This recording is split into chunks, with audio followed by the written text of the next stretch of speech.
Hey guys! So for today's video, samahan nyo ako as we explore and review this new product from Samsung. This is the Samsung Galaxy Buds 3 Pro and it's available now.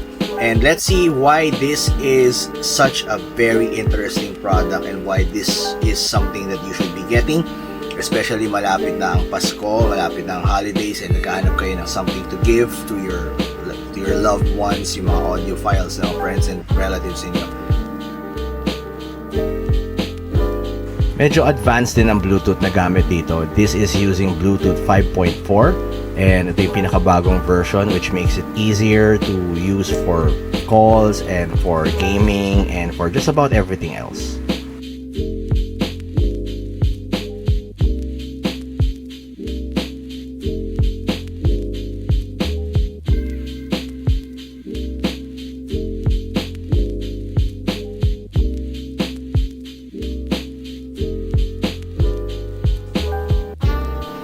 Let's talk about the design.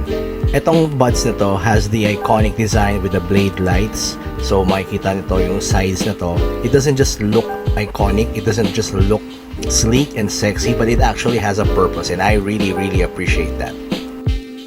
Meron din tayong adaptive noise control dito sa headphone or sa earphones na to. So what happens is pag may nagsasalita and nagdadaldal and naka-on tong feature na to, mag-automatically magpapalit ng volume so para maririnig mo yung kausap mo, or pagka may siren na nag-iingay in the background and na-detect ng AI ng Samsung Galaxy Buds 3 Pro, it will automatically shut off or it will automatically change the setup so that you're gonna hear the siren sa background mo. Syempre kailangan mo yan kasi emergency, diba? So it's a cool feature. In terms of battery time and Uplay time, pag naka-on yung ANC mo, you can expect this to run until around 26 hours. Pag naka-off naman, medyo mas mahaba yung usage mo kasi it's gonna go to up to 30 hours. So, plan accordingly din. Kung matibay din siya in terms of water resistance kasi it's got IP57, so kahit magpawis ka using it for gym, it's going to work properly. Sulit din ang quality ng audio kasi it has dual amplifiers and meron din siyang 24-bit and 96 kHz na quality ng music or ng output. And syempre kung gusto niyo ma-maximize yung Galaxy Buds 3 Pro, I would also suggest na mag-download kayo ng Samsung Wearable app. It's free to download on the on the Google Play Store. It opens a lot of options for you to use. You can go for adaptive when it's all installed or in sync. Active noise cancelling is there, ambient sound, or you can turn it off. And then syempre, you can also access the voice command features na naka-stick dito sa product na to. I'll show that to you in a bit.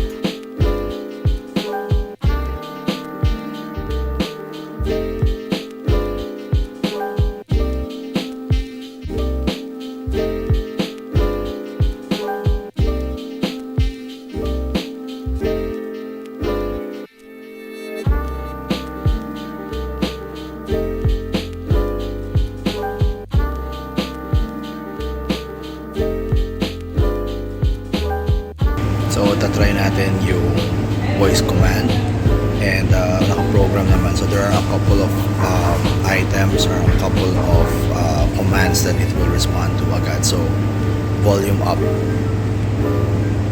volume up, volume up, volume down, volume down, volume down. Ayan. Let's check the other stuff.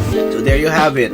This is again the Samsung Galaxy Buds 3 Pro and it's available now in stores and sobrang ganda ng kulay niya for me, very sleek, and I hope you like this. I hope you could like this video and subscribe also, and I'll see you soon for the next tech review.